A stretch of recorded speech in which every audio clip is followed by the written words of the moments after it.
पाऊस असल्या जोरात पडला आहे. या क्षेत्राच्या खाली थांबला होता मी, तर सुद्धा कसलं भिजला होता. दया इकडे बघ जरा भिजलेला दाखव. गण्या इकडे बघ जरा.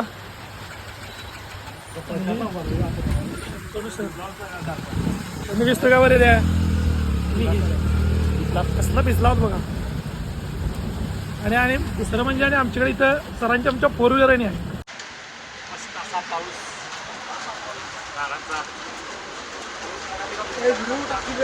आहे. तिथं फोर व्हीलर आहे गाडी. सगळी तर मित्रांनो आता आम्ही लई भिजलो आहोत पावसात. आता आम्ही श्रद्धानुसार कुठे जायचं आहे आपण भजी खायला. तर इथं आल्यानंतर भजी भेटलेली नाहीत, त्यामुळं वडापाव आम्ही घेतलेला आहे आणि तेच आम्हाला चालवायला लागले आज.